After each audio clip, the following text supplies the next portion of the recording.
So Sut, which was the Egyptian or became the Egyptian devil figure, Sut of the Sut and Horus combination or twins, and Sut would be the Hebraic Esau, or can be reckoned and related. At least one of the ancient Egyptian Sut or Seth is linked to this particular twin of Jacob and Esau, because as we look through the development of the mythology and the spirituality of ancient Egypt, we find that there were different versions, for lack of a better word, different versions. But if you put it in its right context, this was a development. In other words, it was a living faith. In other words, it's a living faith, so it develops. Same thing we have in the Bible, although we have this particular reading and this particular experience of the twins, Jacob and Esau, we find that later on they actually, to a degree, seems to come to a, for lack of a better word, a kumbaya. They come to a unity. They kind of tie hands together, especially when their father is at the father's funeral. The father, who was Isaac or Yisahak, at Yisahak's funeral. Also, what was brought into our consciousness is that this whole Toledot teaching is not about all generations. It really is characterized as the generation of Yaakov. Of Yisahak. The generation. These are the generations of Isaac, and Isaac means he laughs. And there is a comedic, or rather humorous, a divine humor. There's a divine comedy actually working out, even in real life. When we say it's not funny, but it's funny in the sense of ironic. It's an ironic sort of funny. It's not funny in some of the, the comedy sitcom forms of funny, but it's funny in the kind of ironic sense of funny, just like the fact that it's funny how Toledot, the 11th part, actually is being posted on November 11th, which is Veterans Day, which is also very interesting. A veteran means one who have already fought a war or fought in a war or lost in a war, lost their life in a war, but one who has experienced war, one who has served during a time of war. So they are considered like not an amateur, but they are veterans. So in discussing the earlier types and the earlier histories, we are actually referring to, scripturally speaking, Old Testament especially, the veterans. So what we're looking at is the life story of those who have gone before and what we can learn from their experience. And it said that it's good to honor your veterans, like honor your ancestors, honor the veterans. So our ancestors would be these veterans. So it's very interesting, the whole 12/12 and the 11th, because many look upon the November 11th as 11/11, and they also look on December 12th to be 12/12. And this is a keynote dates. These are keynote dates and times that are said to trigger awakening. Now, we can go into some analysis of what that may mean, and each of y'all can actually do that for yourself as well, and we encourage ones to do that for themselves, because the whole idea is that, yes, they are keynote dates, they are keynote times.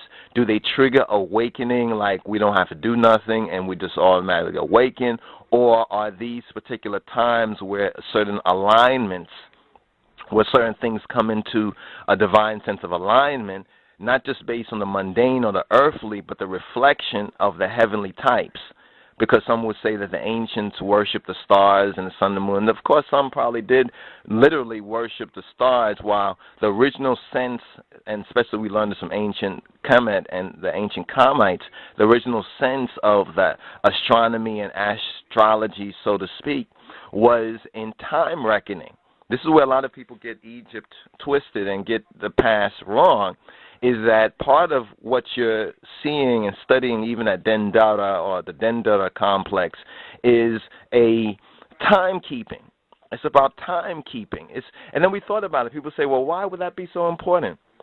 Well, timekeeping is important just in the mundane way, like if you are, say, if we're not in the cities, because the city life that we're in Babylon, really confuses a lot of us and keeps us somewhat dispolarized and unbalanced, because we're relying on this a kind of an artificial system. It's not really the real system of life or creation, this modern world system, because people don't know anything about the natural genesis or the world, the real world, the true world about them. So we're rating time based on our computers and based on these watches, which are synchronized to a place called Greenwich in England somewhere.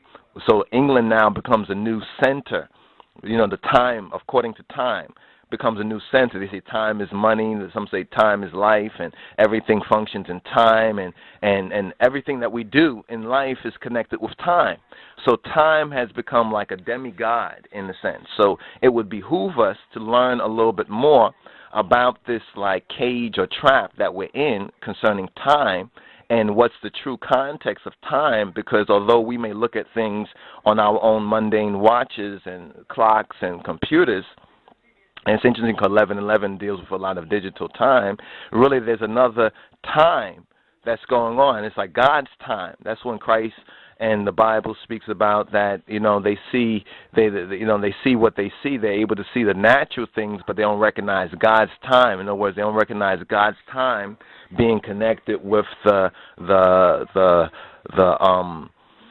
times they observe. In other words, they observe time for their own benefit. In other words, they observe time like selfishly, but they don't see the, you know, or subjectively, but they are not able to look at time in an objective sense.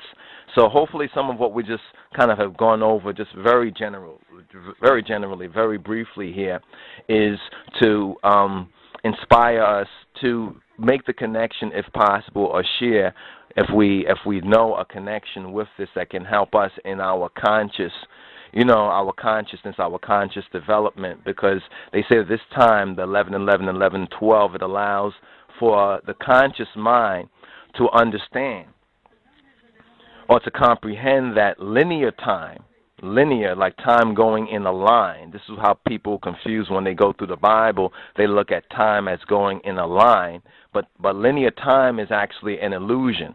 It's actually an illusion, this idea of linear time, like we're moving further down a line. You know, that's how most people think. Like when they look at their ages, when they look at their, you know, experience, they look at it all, they stack it up in a sense of linear time, while that perspective of time or contextualization of time is actually an illusion. In fact, some even say that it's the great illusion. But now what we should be considering is this time between 11:11 and 12:12.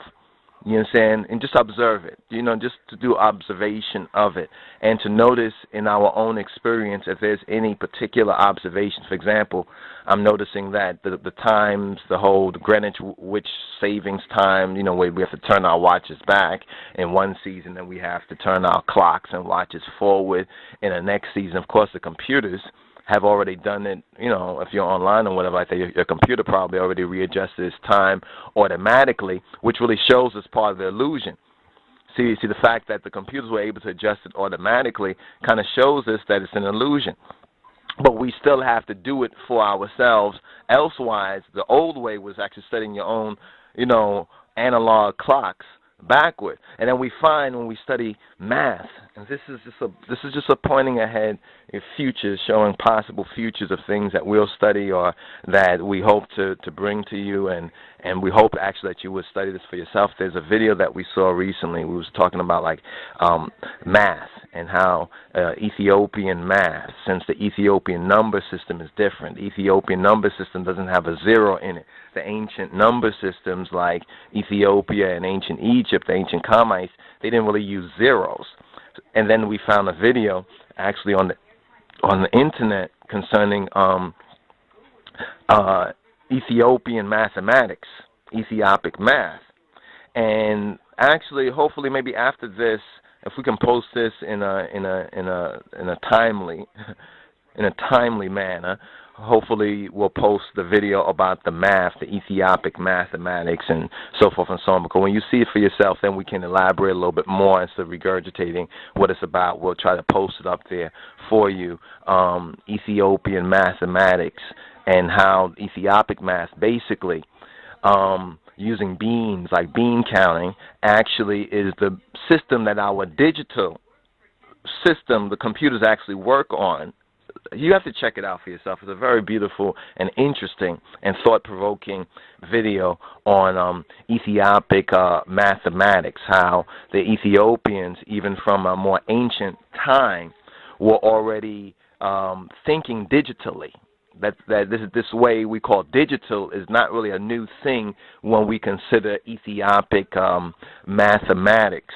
And so check out the video for yourself. It's a BBC video on Ethiopian math, and we'll try to post it up next. And we'll go into this 1111 a little bit more and probably another video, and do a little bit more studying about the 1111 and the digital codes of 1111 and how Ethiopic mathematics is basically a digital form of counting that was already perfected by ancient Ethiopians and East Africans from such a time.